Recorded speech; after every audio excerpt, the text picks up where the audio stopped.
Hello everyone, welcome to the part 2 analysis of the UPSC Prelims paper. So we are already done with question number 1 to question number 50. I have already explained the analysis. Now let's start with the later half, that is question number 51 to question number 100. So question number 51, in the Government of India Act 1919, the functions of provincial government were divided into reserved and transferred subject. So it is a very direct question from Government of India Act 1919. So basically what UPSC is doing, it is asking each year related to some acts. Last year Government of India Act 1935 question came, so this year it was expected that one question of Government of India Act 1919 will come. Okay, so it is asking about hierarchy because the division was done between reserved and transferred. So administration of justice, local self-government, land revenue and police. Simple if you know ki transferred and reserved. So the difference is reserved and transferred. Reserved are those subjects which are more important, like more important for the administration. And so if you only know that local self-government is a transferred subject, local self-government is a transferred subject. If you know this, you can very easily do the elimination. So you can eliminate 2, 2 and 2. So the answer is 1, 3, 4. Because police is a big thing. If police is in reserved subject, then it's obvious that the administration of justice will also in with the reserved subject. Now the problem lies in the land revenue part. So that's why one or other options, if you know, when you read self-study, when you do self-study, if you only know the local self-government, because it's an important thing, tier 3 local self-government. Now if it's in transferred, then very easily you can answer in one elimination, that is 1, 3 and 4. Next question, in medieval India the term funum referred to. Now it is a very direct question from the topic coinage. So coinage is a very important topic from ancient, medieval and modern. Modern coinage is a very small topic, but ancient and medieval, some important facts are there. So in medieval India the term funum is related to, it is nothing but coins. So it is also a direct question. So 51 is a direct question, 52 is also a direct question from our static notes. Fine. Next. Third question is also a direct question, but there is a trick. Consider the following freedom fighters: Barindra Kumar Ghosh, Jogesh Chandra Chatterjee, Ras Bihari Bose. So which of these following are associated with Gadar party? Now the thing is, Ras Bihari Bose, we all know he was one of the important fighters in the Gadar party. So 3 is 100% correct. So you can cancel 1 and 2, you can cancel 2. So from here we know that Jogesh Chandra Chatterjee is not the answer, but the doubt is between Barindra Kumar Ghosh and Ras Bihari Bose. Now here again your static modern history knowledge will come into play, whether you have revised or not. So here Barindra Kumar Ghosh was associated with Alipur conspiracy case. He was associated with Alipur conspiracy case, which was in 1908. He was sentenced to death in Alipur conspiracy case, and Gadar party happened in 1913 or 1914. So you can very easily answer that Barindra Kumar Ghosh is also the wrong answer. So the right answer is only Ras Bihari Bose. So this question can also be done with one elimination and with simple knowledge of Alipur conspiracy case, which becomes a very important static part of modern history. Next question. Next question is a debatable question, but I'll tell you the right answer. Consider the following about Cripps mission. Now Cripps mission is a direct question from our modern history. Fine. Okay. Now the two statements. The Constituent Assembly would have members nominated by the provincial assemblies as well as the princely states. Now this statement looks correct, but it is a wrong statement. Why? Because here the word is nominated. The provincial assemblies will be done through election, elected, and they will be nominated by the princely states, not nominated by both. They will be elected by provincial assemblies and they will be nominated by princely states. This is a wrong statement. Coming to the second statement, any province which is not prepared to accept the new constitution would have the right to sign a separate agreement with Britain regarding its future status. Now, if you have gone through all those institutions keys, you will come to know that this is a correct statement, but it is not a correct statement. I can guarantee on it because it is a wrong statement. I'll tell you why. First of all, the thing is, most of the aspirants, they do interpretation. But this statement is explicitly not mentioned in Cripps mission. Here the statement is any province which is not prepared to accept the new constitution. So any province who is not willing to accept the new constitution, they will have a right to sign a separate agreement with Britain regarding its future status. But the real statement as per the Cripps mission is,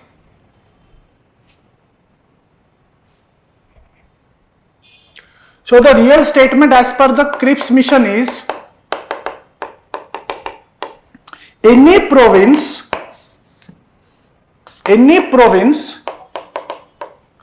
who is unwilling to accept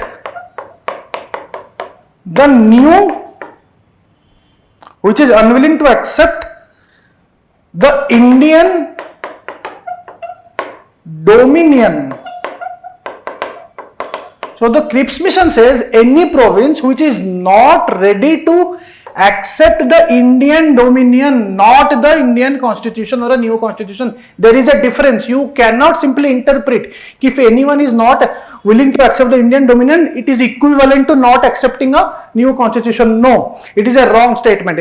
Unwilling to accept the Indian dominion, that province could form a separate union and a separate constitution. Both these statements are totally different. Here it's saying he has to accept, if he is not ready to accept a new constitution, they will have the right to have a separate agreement regarding a new constitution. But the real statement is, anyone who is not willing to accept Indian dominion, they will have the right to form union and form a new constitution. So we have to wait for 1 year till the official keys come, but I am 100% sure both the statements are wrong. It is neither one nor two. Fine. Next question.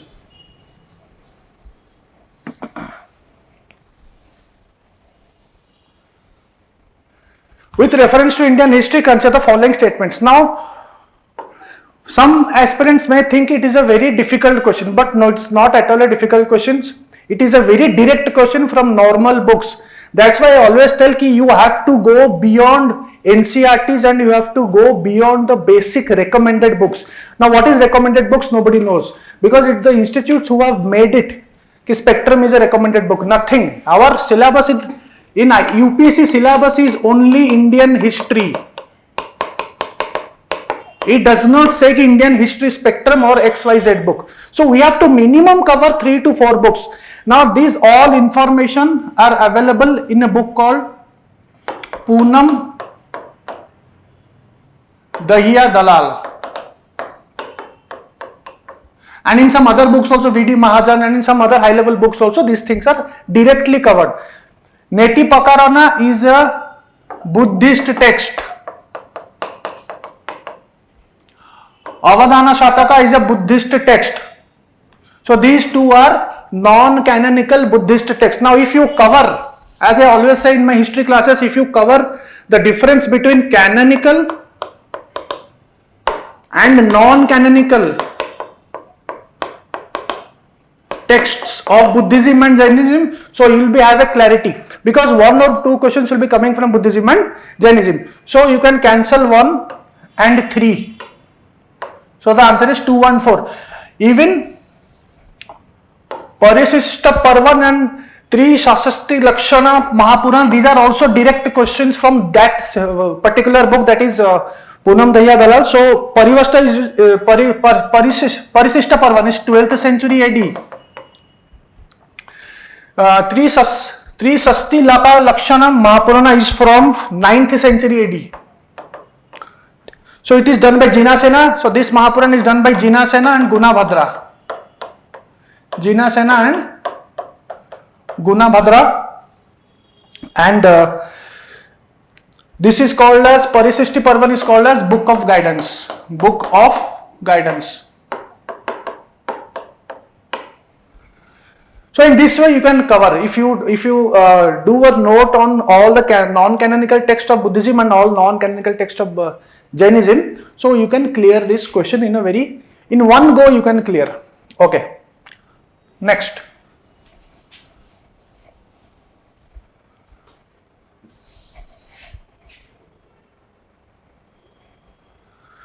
Okay, next question, historical person, Aryadeva, Dinnaga, Nathamuni. Now here, first question is Dinnaga. Dinnaga is a common scholar. In books it is mentioned as a Buddhist scholar. He has written about ethics. So 2 is correct. So minimum 2 is correct. Nathamuni is a topic from, it is a topic from Bhakti. It is a topic from Bhakti movement. Nathamuni compiled,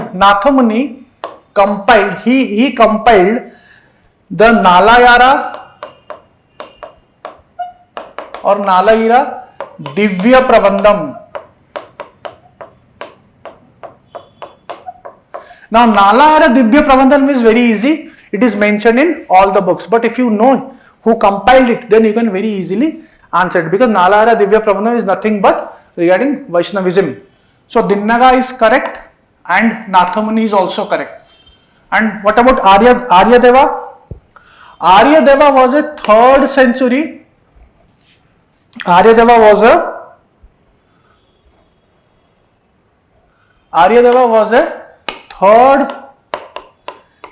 3rd century AD Buddhist scholar.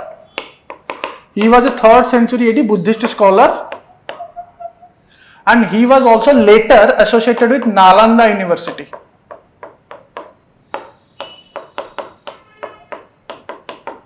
I will consider this question as a tough question, because it is mid thing. Why? Because here the options, it's very difficult to eliminate from these options, so it becomes a tough question.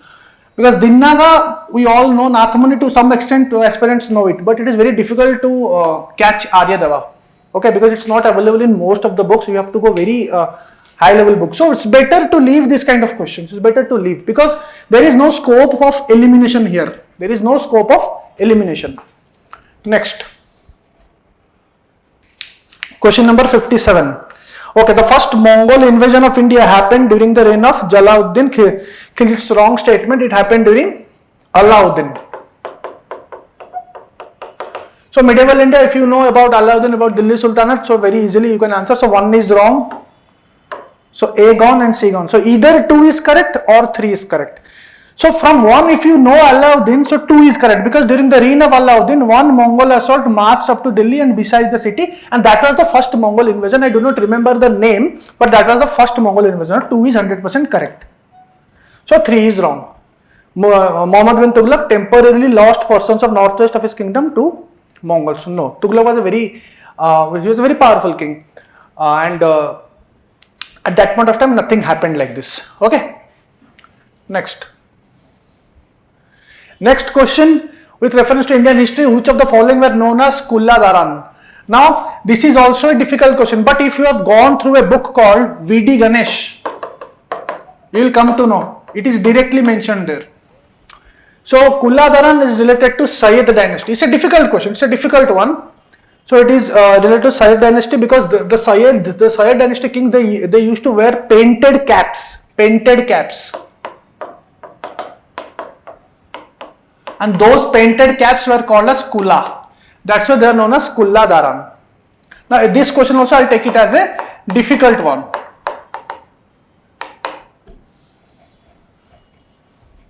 See, what I want to say is question number 1 to 50 were mostly moderate in this particular set. If you have covered most of the questions in the first 1 to 50, then you are in. Okay, because 40 to 43 questions were very moderate to easy. But here in the second half, it's mostly into tougher side. Okay, next question. But those questions can be attended if you put some IQ. Now see here, question number 59. The Dutch established their factories on the east coast on lands granted to them by Gajapati rulers. Now Gajapati rulers we know. Gajapati rulers is Odisha. Around 1300, 1400. Around 1300, 1400. Because Gajapati rulers, there is a chronology. When you study medieval history, there is a chronology. Because Gajapati rulers came after the eastern Ganga dynasty. Eastern Ganga dynasty. Okay. After Eastern Ganga dynasty, around 1300 something, the Gajapati rulers came. This much if you know only this much. Now how to know it? When you cover art and culture, there is a topic called Sri Jagannath temple, Konark temple, okay, Lingaraj temple. When you cover those temples, so you will come to know about the Eastern Ganga dynasty. Now when you read about Eastern Ganga dynasty, when you read the timeline, there only will come to know about the Gajapati rulers. So you come to know they are around 1434 to 1541. No need to remember this. You know 14th, 15th century.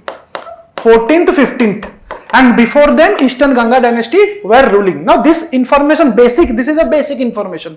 Now if this basic information you know, you can very easily answer this. Why? Because Dutch came in 1600. After around 1604 or 5. Now Gajapati rulers is 1400, 1500. So straight you know this statement is wrong. Now if this statement is wrong, 1 is gone, 1 and 3 is gone, D1, 2 and 3 is gone. Answer is 2 and 3. Answer is 2 and 3. So the thing is how to solve this kind of questions. We cannot study everything, right? We cannot study everything. It is very vast. So we need to use our brain and we need to know the minimum chronology which is expected from UPSC. Now this is the chronology. Eastern Ganga dynasty, you all might be knowing about it because Jagannath temple, Konark temple, those are related to Eastern Ganga dynasty. Now you also need to know after the dynasty who came. Nobody is asking you to learn each and everything about Gajapati rulers. You simply need to know, okay, 13th or 14th century, 14th, 15th century. Now Dutch we all know 1604 or 1605 at that point of time he came. And in 1612 they had their first factory. So very easily you can answer. 2 and 3 are correct. Alfonso captured Goa from Bijapur Sultanate. It is also a very basic information. But third statement is difficult. Third statement is very difficult to catch. The English East India Company established a factory at Madras on a plot of land leased from the representative of Vijayanagara Empire. Now it is a very difficult statement. It's a very difficult statement. But from this statement we can eliminate the option if only we know the chronology of Eastern Ganga dynasty and Gajapati rulers. Fine. Next question.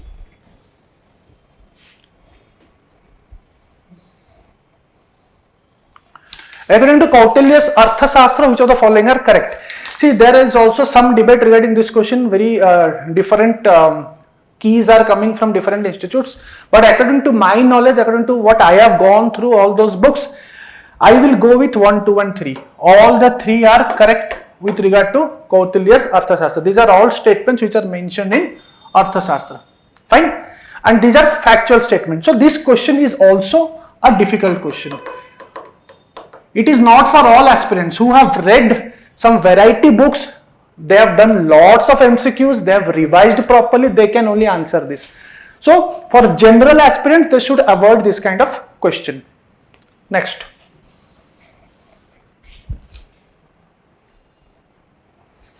Okay, tight monetary policy. Now see, this is a economy static. If you see, questions of economy will always be static. The whole year we go through current affairs and we leave static, but the questions will always come from static and that will be concept based.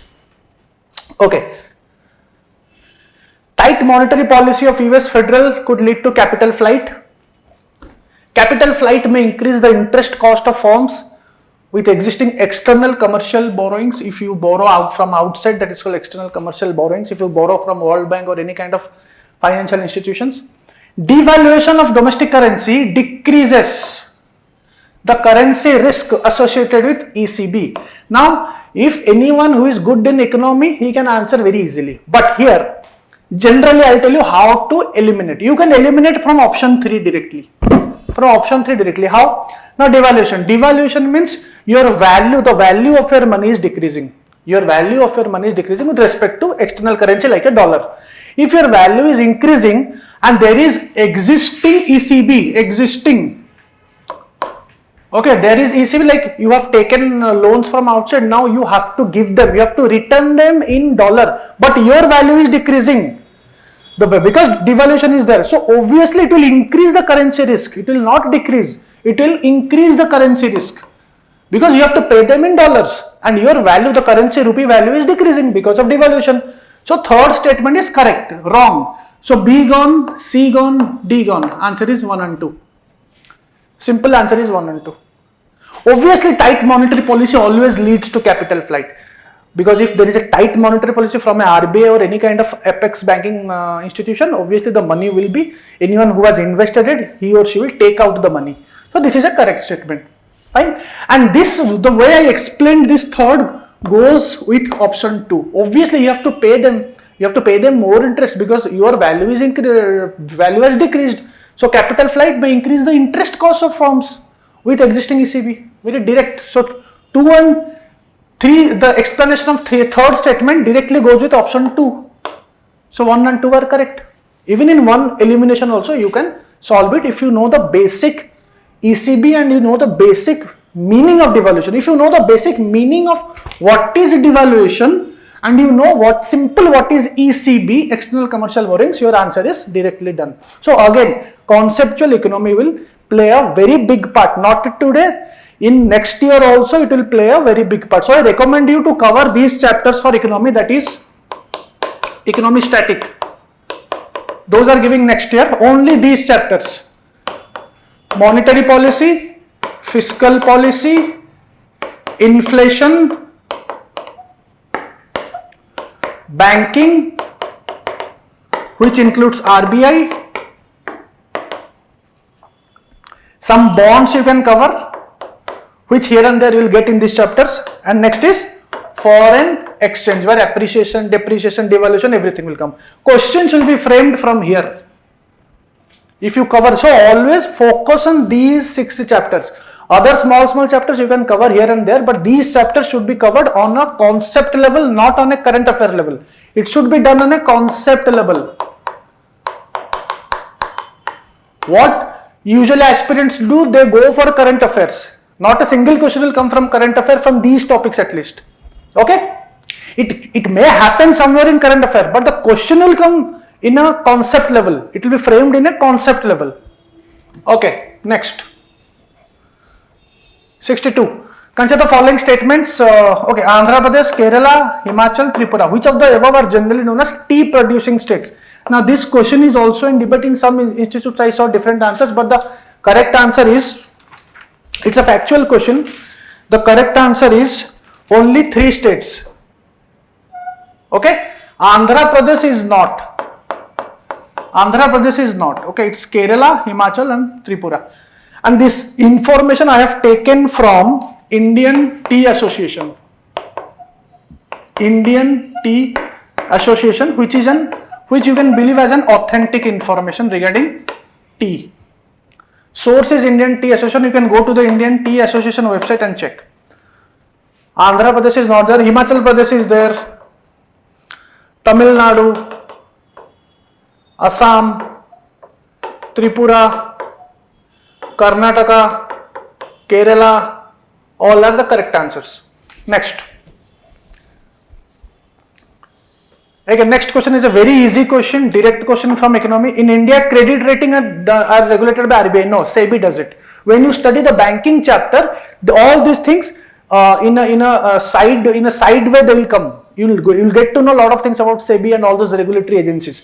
So it is done by SEBI. If you know this, answer is done. 1 is gone, 1 is gone, 1 is gone. So answer is 2 and 3. You do not need to know who is brickwork ratings. You do not need to know. Nobody expects you to know is it an Indian or something, brickwork ratings. Simple thing. The rating agency popularly knows ICRA is a public. Yes, this is a public entity. But if you do not know also, simple if you know SEBI, so your answer is done. Okay. Next. Banks Board Bureau. It's one of the easiest question of this paper because it is always in news since 2016-17. Okay, the governor of RBI is not the chairman. Very easy. If you cancel this, answer is done. 2 and 3. RBI, this bank board bureau, it recommends regarding selection of head for public sector banks, and it also helps like developing strategies, plans, how to improve the banking performance and all those stuff. So 2 and 3 is correct. It is a easy question. I will not take it as a moderate. It is one of the easy question. This question is easy. 63 is easy. 61 is also easy if you know economy. Okay. Next, convertible bonds. Now, convertible bonds the topic is easy. I'll say the topic is there in book, but the question is somewhat in depth. Not I'll take it as a fully in depth question. Somewhat in depth. See, convertible bonds are those bonds where the bonds, the return of the bonds, you can convert it into a share or a equity. Okay. As there is an option to exchange the bond for equity, the bonds pay lower rate of interest. Yes, they will pay lower rate of interest because they are giving you equity. So why they will pay you higher interest? They will pay lower interest.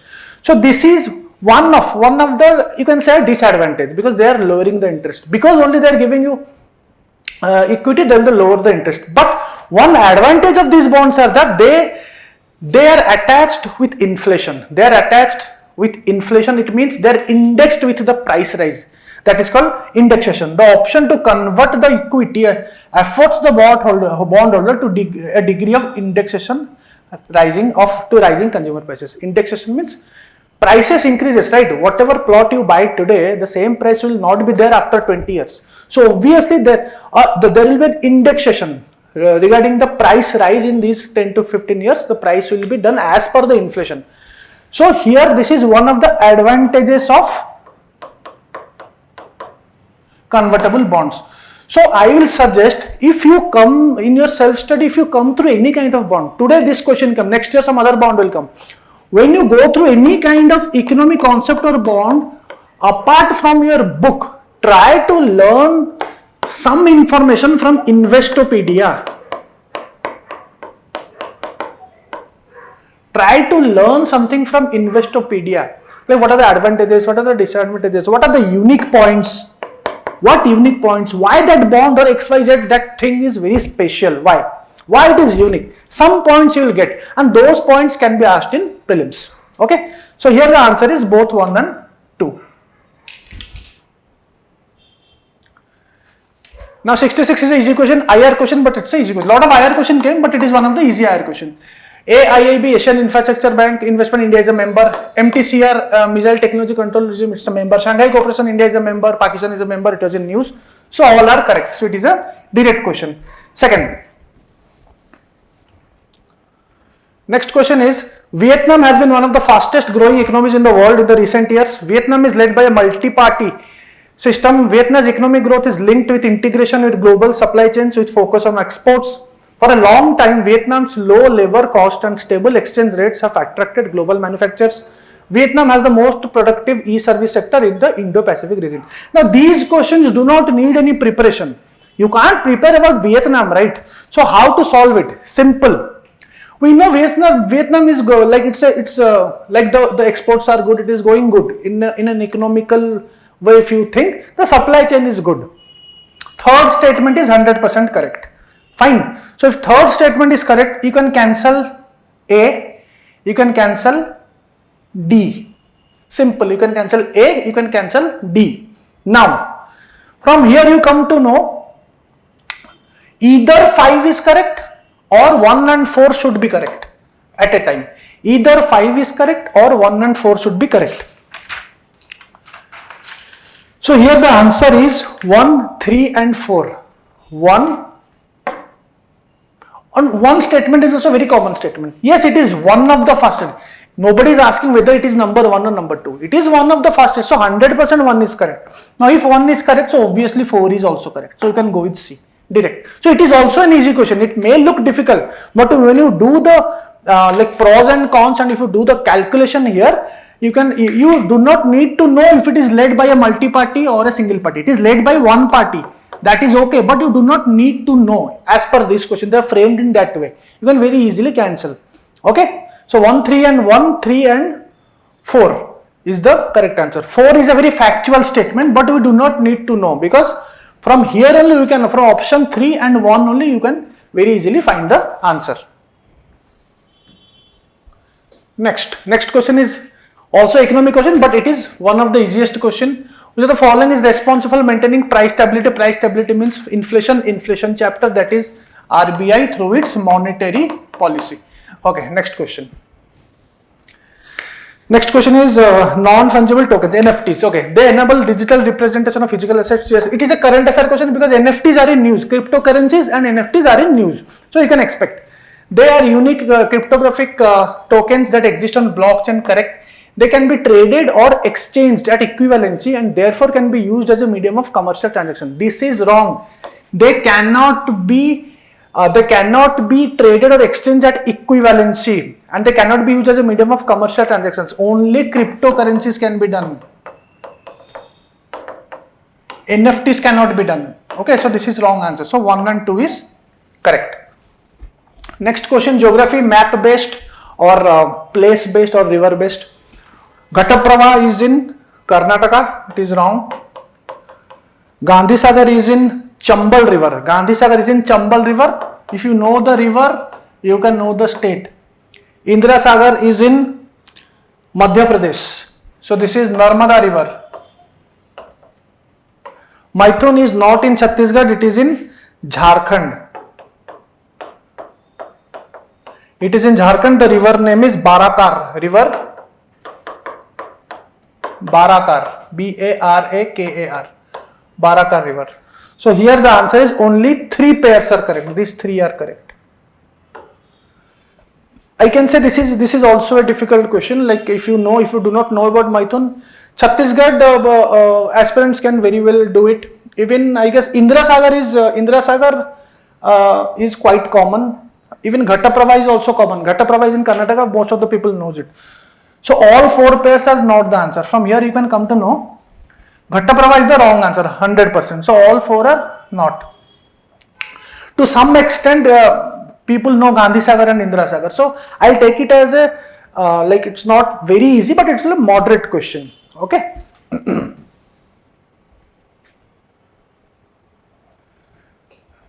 Next. Which one of the following compiles information on industrial disputes, closures, retrenchments and layoffs in factories? So factories, the word is industrial disputes. Factories. So our mind should directly go to the Industrial Disputes Act.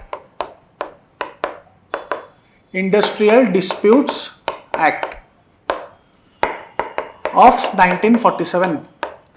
Before independence, lot of Industrial Disputes Act, Factories Act are there, which are a part of modern history, industries of modern history. So those acts you have to cover. So 1947 is our act, Indian Disputes Act. So as per this act, these are done by Labour Bureau. These are done by Labour Bureau because it is very easy. You can eliminate also. D, you can eliminate. Manpower information has nothing to do here. Department of Promotion of Industry, this is in the Ministry of Commerce. Ministry of Commerce has nothing to do with this like retrenchment or something, nothing to do. This also you can cancel. Central Statistical Office is related to statistics of employment of some statistics oriented. And this has nothing to do with retrenchment. Why it will do retrenchment? So it is the Labour Bureau because it is related to disputes and factories. That is Ministry of Labour. Next. 72 question, I'll take it as one of the most difficult question. It is difficult. It is very difficult. Once you see from internet, it becomes easy, but it is a difficult question. But the answer I'll tell you. Coal Controller Organization. It is a major source of coal statistics in India. It monitors progress of development of captive coal. It hears any objection to the government's notification related to acquisition of coal bearing areas. It is wrong statement. I see some of institutes giving this as a right statement. I have gone through it. It is a wrong statement. It will not hear any objection related to government notification. Why it will hear? Why government is giving a notification relating to acquisition? Why it will hear? Okay. And if this has been the case, then that organization should be a very big organization, right? And why the organization will hear? Okay? Yes, but it can hear appeals. It can hear appeals, but it can hear appeals from any other Like if somebody has a problem, some consumer has a problem with any coal, so it will go to the related authority, then it can hear some appeals. But it will not hear any objection to government notification. Nothing is mentioned about this third point, nothing is directly mentioned in the Coal Controller Organization site. If you go to the Coal CCO official website and functions, you will not find this statement. Statement number 4 is also correct. I'll tell you why. It ensures that coal mining companies deliver the coal to end users in the prescribed time. So here from the statement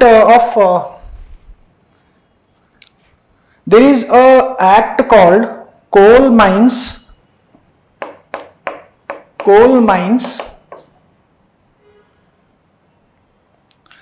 Development Act of 1974. There is also a Colliery Control Rules of 2004, where it has been mentioned that this organization will regulate disposal of stock of coal or the expected output of coal. It means it will ensure the mining companies deliver the coal to the end users in a particular time period. That is why clear cut it is mentioned it will regulate the disposal of stock of coal or the expected output of coal in the colliery. So this statement, I will go correct with this statement. So answer is 1, 2 and 4.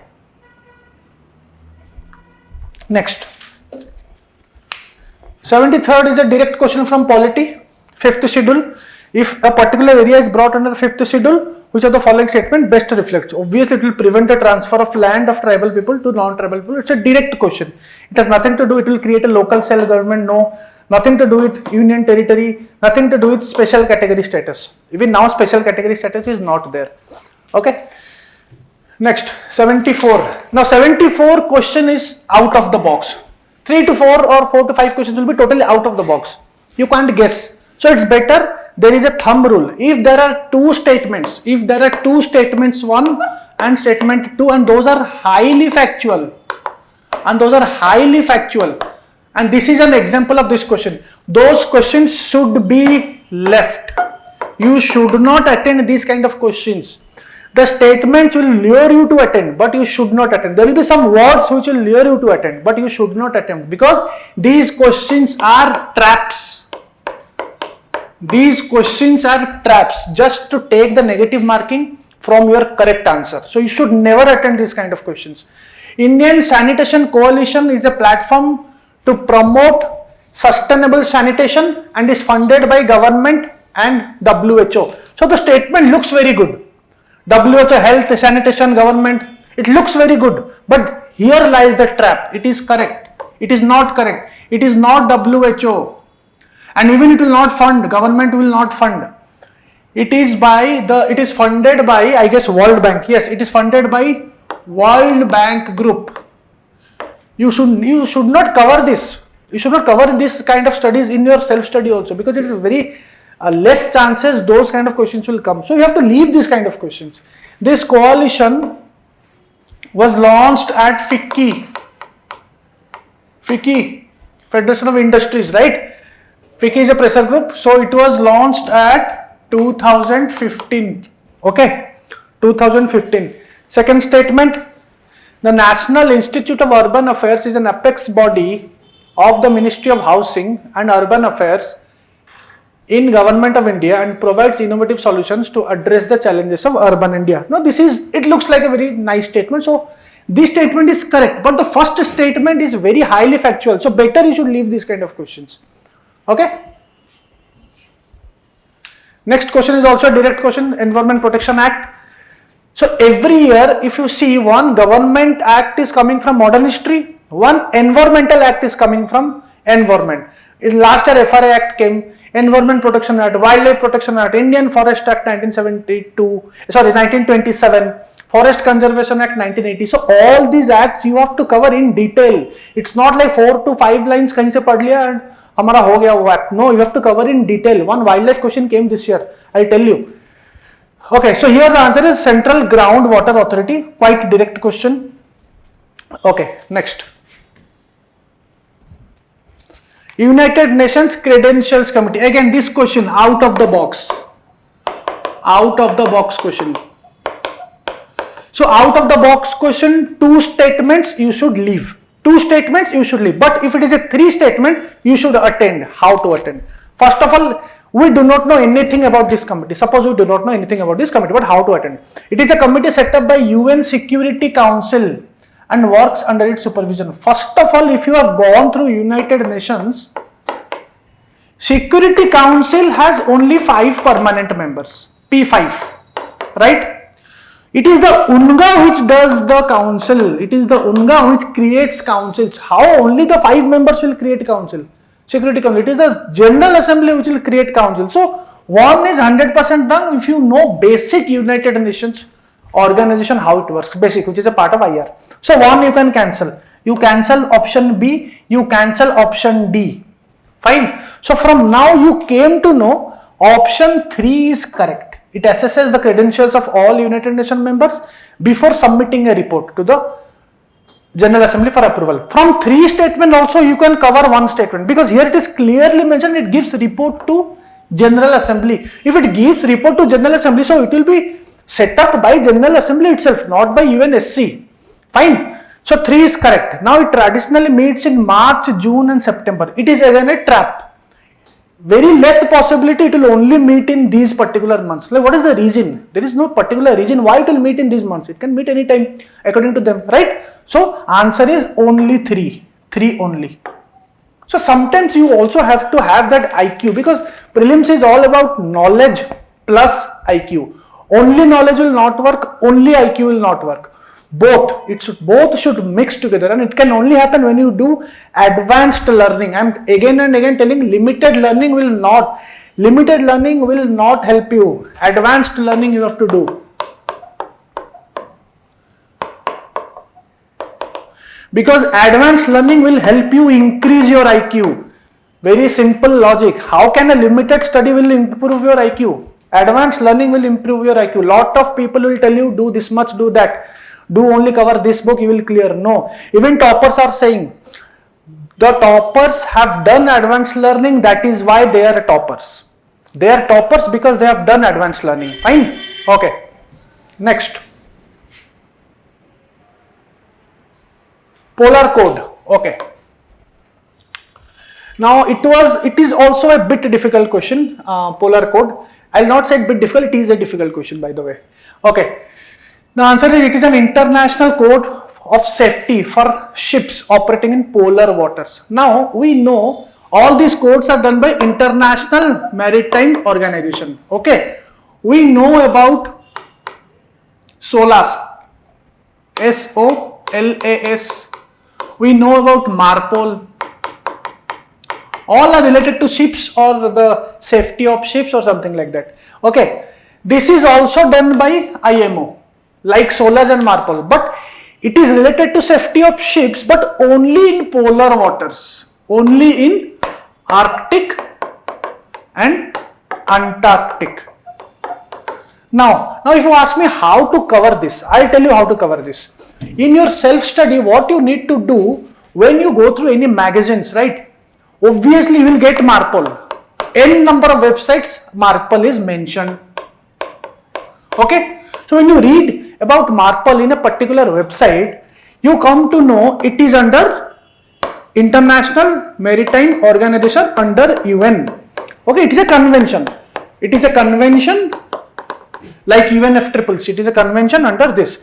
Now you have to go to IMO website, the IMO ORG website, the original authentic website. Now you have to check for other conventions. You have to check for other convention and make your own notes. This is what you have to do. Nobody will do for you. No institutes will do for you. You have to do on your own. Okay? Fine. This is the way you have to prepare. Next. Consider the, with reference to United Nations General Assembly. Okay, UNGA के बारे में. The United Nations General Assembly can grant observer status to the non-member states. Yes, they can grant. Why they can't grant? They can do. They can do to non-member, they can do to international organizations. ASEAN has an observer status, so statement 2 is correct, 100%. Intergovernmental, suppose you do not know, by the way it's an easy question, suppose you do not know. Second, look at the second statement. Intergovernmental organizations can seek observer status in the UNGA. Yes, it is correct. Example ASEAN, lot of organizations, they have observer status, they go sit, talk and come and they can advise things. And it's a function of an observer status. So 2 is correct. So if 2 is correct, so you can cancel C. First you can cancel C. Okay. Now obviously to non-member states, some 2 to 3 non-member states also, they can go and sit and it can be given to anything. So 1 is 100% correct. So 1 and 2 is correct. Okay. So 1 and 2 is correct. So cancel D, cancel B. Okay. Now, permanent observers in the UN General Assembly can maintain missions. Yes, they can maintain. Why they can't? Who will stop them? They can do their own mission. It's a very common things. Okay, simply IQ. If you have gone through UN, basic UN, you have done a lot of questions, you have read about peacekeeping missions, you can very easily cover this kind of question. So, the answer is all. Okay.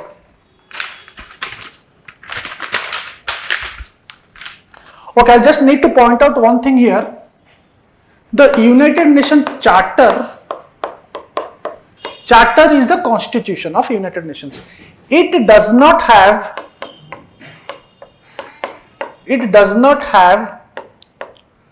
any provisions relating to granting permanent status.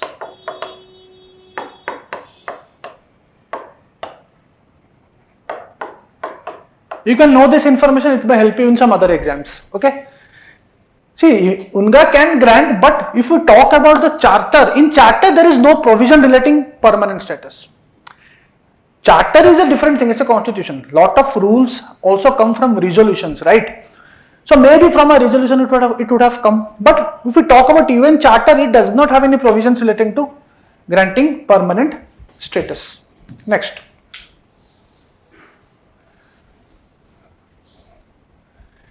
'79, with reference to T-board in India, consider the following statements. T-board is a statutory body. Yes, it is a correct statement. Statutory body is T Act of 1953. So 1 is 100% correct. So either this is correct or this is correct. 2 and 4, 3 and 4 are wrong. If you simply know, most of the people know it because it's an easy question. T-board is a statutory body. Okay, fine. Now either 3 or 4. So 2 is also wrong automatically because it is under Ministry of Commerce and Industry. Why T-board will come under Ministry of Agriculture? Mostly tea is for export and stuff, right? So it comes under Ministry of Commerce and Industry. Now, from 3 or 4 you need to attend. So you can take a calculated risk here. The T-board head office is situated in Bangalore and the board has overseas offices at Dubai and Moscow. So you can go with anything. Basically, it's not in Bangalore, it is in Kolkata. Overseas office at Dubai and Moscow. So 4. So you can take a 50-50 chance. You can take a chance in this kind of question. Next. Which of the following best describes greenwashing? Greenwashing is conveying a false impression that the company's products are eco-friendly. Company's products are eco-friendly and environmentally sound. So it is a bit difficult terminology oriented question because green word is there. So they have framed the question in that way. They have used something related to ecology here, something related to ecology, non-inclusion of environmental cost. Here also they have used environment word just to trap. Just to trap they have used this. So better to avoid this kind of questions. Better to avoid this kind of questions. They will simply trap by using similar terminologies. Next. So these kind of questions, if you know, you answer because you can clearly see there is a trap. So you cannot use your own brain. Okay, this is green, this is washing. No, you cannot use. You should not use your own brain. Fine. Next. 81. Okay, 81 is a geography question. Only one geography question came from that physical geography. Only one question came. Rest everything were map based or world geography. Okay, consider the following statements. High clouds primarily reflect solar radiation and cool the surface of the earth. Actually, it is not high clouds, because high clouds are they are thin, so they don't reflect much. They are very much thin, so they don't reflect much. Low clouds have a high observation. Actually, this is about high clouds. High clouds have a high observation, so they what they do not reflect much, right? So they do not reflect much means they absorb more. So this is the statement. So both are wrong. Neither one nor two. Okay, next question. Next question is a very difficult question, so you should not attend. It's a very difficult, if you know, because it's a question from topic of world affairs. So you can't cover each and everything from every country, right? So that's why I always say you have to focus on 3 to 4 pillars: eco, polity, history, environment. If you focus on these 4 pillars, these questions should not be attended. You can very easily clear from this.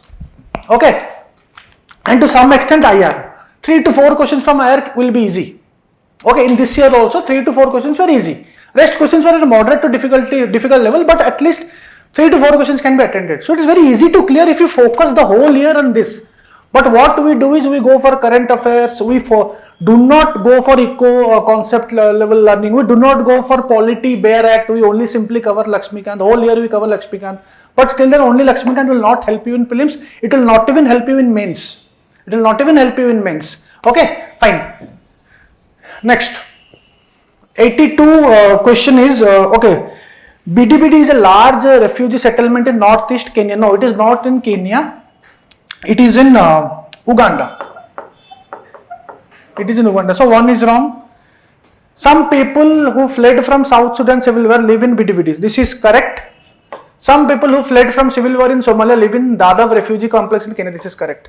2 and 3 and so see, these kind of question, there is no need of discussion also. It will be simply a wastage of time if somebody asks you how to cover this kind of question. You can never cover this kind of question. If somebody will tell you cover about Africa next year, one question will not come from Africa. But polity, eco, environment, history, 100% questions will come. So better you should focus on those subjects on an advanced basis, not on a limited basis. Okay, next. Next question is important, I'll tell you why. It is an IR question, but it was in current news. It was in current news. Okay, which of the following are members of Organization of Turkic States? Organization of Turkey. Recently, this name was changed. It was Turkic Council. Initially, it was Turkic Council. From 2009, in 2021, the name was changed to Organization of Turkic States. The name was changed. So it was in news. So you have to know which are the countries of Turkic speaking states, or they speak Turkic language. So the answer is 2 and 5. Azerbaijan and Uzbekistan. Okay, Azerbaijan and Uzbekistan.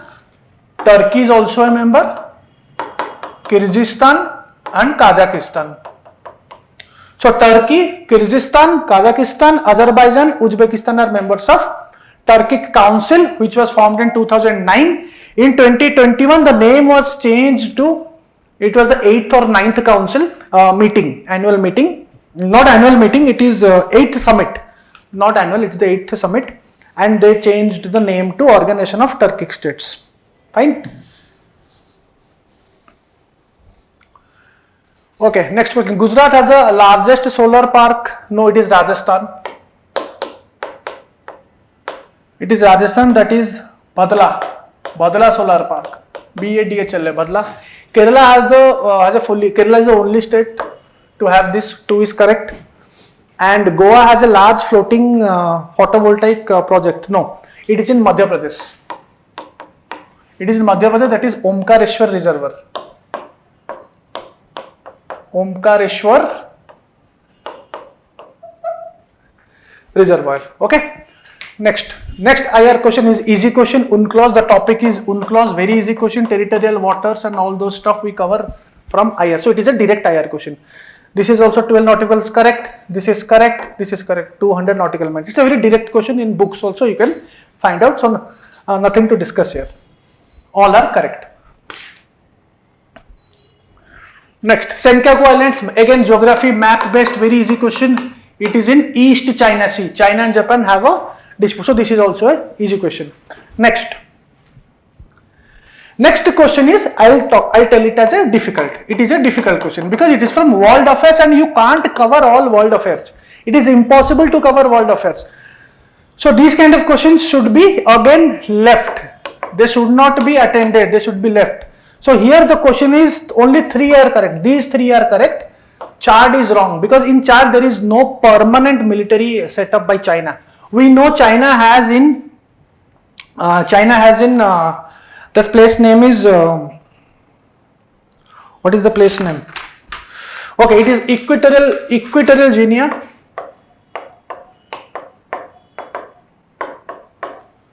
Equatorial Guinea, and another place name is I remember it is Djibouti.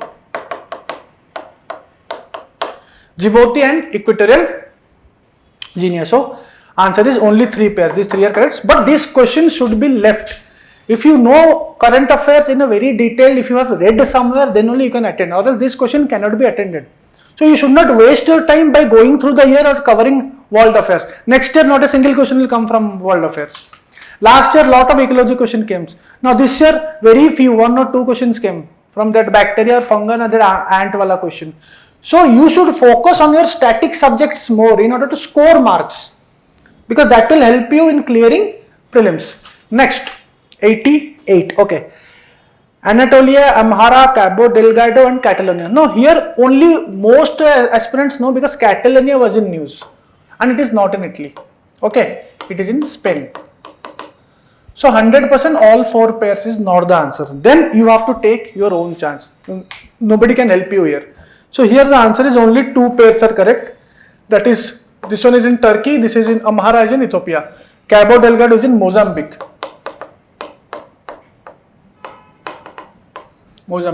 See, the main purpose of taking this session and my last first question number 1 to question number 50 session, the main purpose is to tell you ki how should you prepare and why should you prepare which subject, which question will fetch you marks and which question will take your marks, negative marking. Okay, now see the next question. Now the next question is actually environment question, but the question is very difficult and tricky. If you have gone through Wildlife Protection Act in detail, I am using the word in detail, then only you can answer it correctly. 1972. Okay, in detail means you have to cover the whole act, each and every point. Obviously relevant points, some irrelevant points are there, but 80% relevant points are there in the government side. Okay, wild animals are the sole property of the government. When a wild animal is declared protected, such animal is entitled for equal protection whether it is found in protected areas or outside protected areas.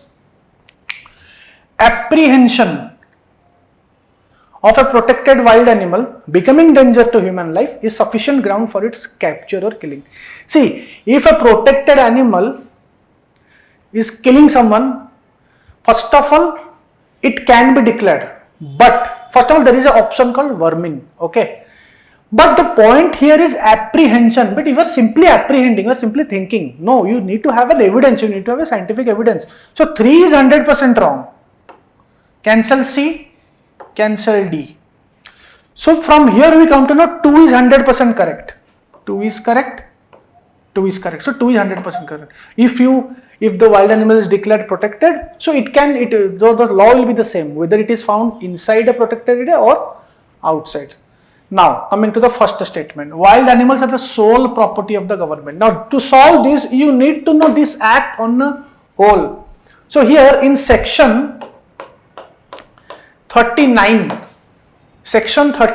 of Wildlife Protection Act, if you see, clear cut, the title of section 39 is wild animals are sole property of the government. Some animals are sole property of the central government, some animals are sole property of the state government. You have to go and check this act. Fine. So, answer is 1 and 92. So here your advanced learning comes into play. If you simply go by institutes or magazines, you will hardly find 6 to 7 lines on this. So you have to cover the whole act in a proper way to cover this kind of questions, because UPSC prelims is not easy, it's difficult. It's difficult and tricky, so limited knowledge will not help you much. Question number 90. It is an ecology question. Last year lot of ecology questions came. Here we hardly find any proper ecology questions. Certain species of which of the following organisms are well known as cultivators of fungi? So the right answer is ant. Okay, fine. Question number 91. Again 91. If you haven't gone through Ashokan edicts in detail, you can't answer this kind of question. You have to go all the major edicts. Simply you need to know the edict place names. All the minor, rock and pillar, major, pillar, minor, all the places you have to cover. It is a basic thing, it's not an advanced thing, it's a basic thing, you need to cover it. But still then people are not doing it. Dhauli, Odisha correct, Eragudi, Andhra Pradesh correct, Jaugoda is wrong. Jaugoda, we call it as Jaugoda series. If you go for advanced books, you will come to know Jaugoda series.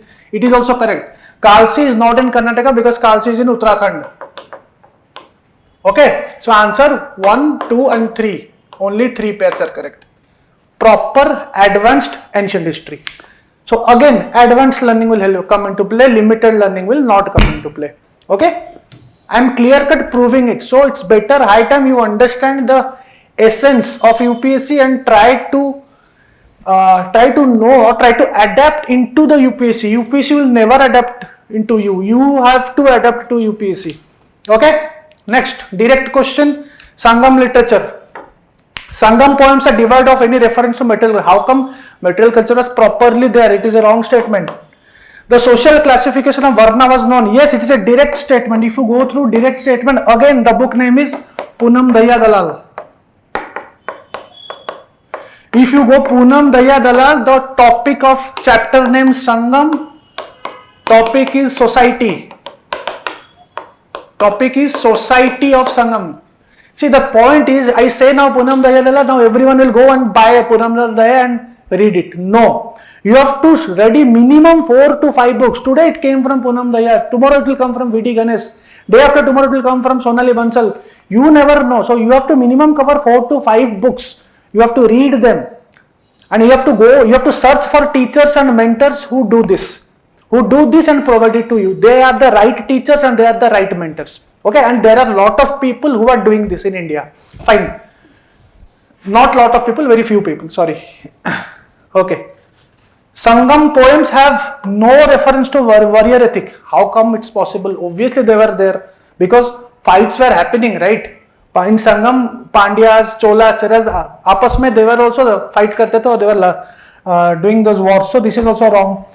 Sangam literature refers to magical powers as irrational. No. Nothing like that, nothing like that. So this B statement is a very direct statement. Varna, they knew Varna system. Varna system existed, direct point. So this is a correct statement. B. 94. So out of all the history questions, if you ask me, this is the most difficult and it should not be attended. This is the most difficult if you ask me personally, because all these questions are solved. All these questions are very like we have done it in our notes.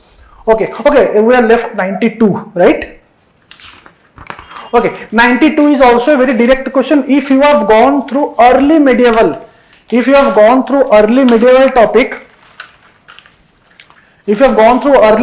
topic, you can very easily do it because Paramara, Chandela, they are all Rajputs. Rashtrakuta 8th century, early medieval. Gujjara Pratihara is also early medieval. And these are very famous kingdoms.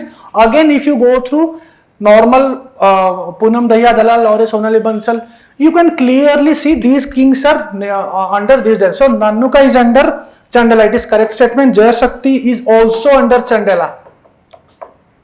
Chandela dynasty is famous for Khajuraho, 10th century AD. So if you cover Khajuraho, there you have to cover Chandela, minimum 3 to 4 kingdoms, automatically in the book it is mentioned. Okay, Nagavatta, very famous, it is in Gujarapatiyar, and Bhoja is from Paramaras. So if you see your notes, all the students who have seen my notes, clearly we have mentioned this, and we have also mentioned some of important works of these kings, some important books or some important poetic books or any kind of work, literature we have covered. Fine. So here the answer is only 2 pairs.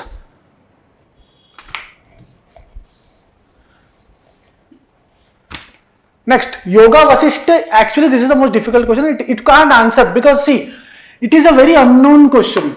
It is a very unknown question. So according to me, I have one rule, that is you can say a sigma rule or something. For unknown question, the answer is unknown.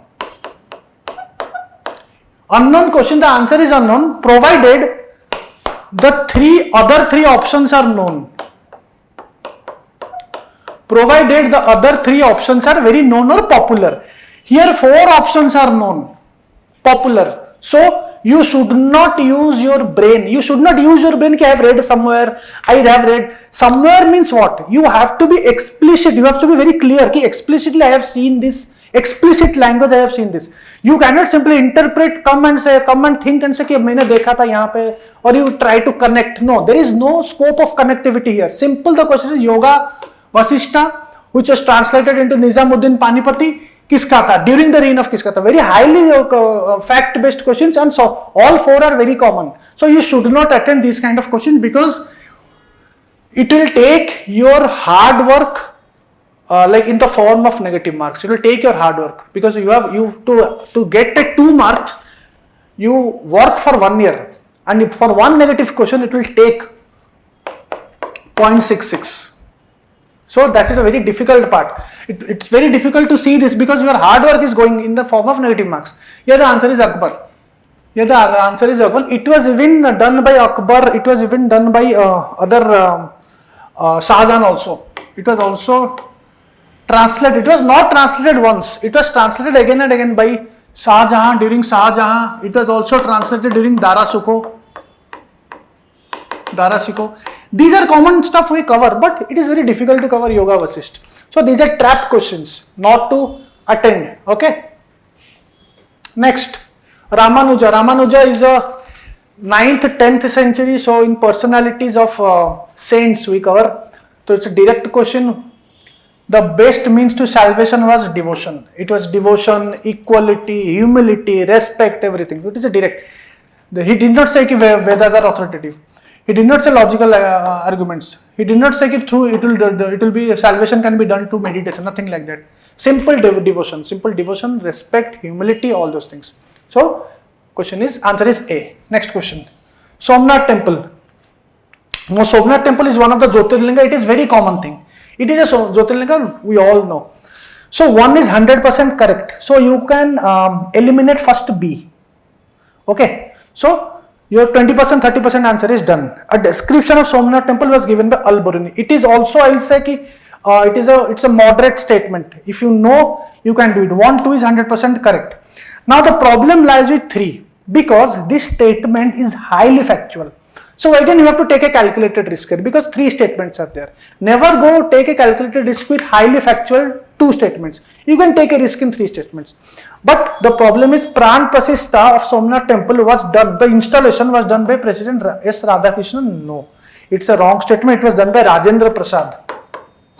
It was done by Rajendra Prasad very early, 1953, mostly 52 or 53. So answer is 1 and 2, but you can take a chance. You can go with 1 and 2, you can go with 1, 2 and 3, you can take a chance because some luck factor will also come into play. Next, last 4 questions. B and T cells. Okay, this is the second science and tech or biology kind of question. Last year a lot of questions came. This year only hardly 2 to 3 questions are coming. Okay, B and T cells. B and T cells are called lymphocytes. Lymphocytes.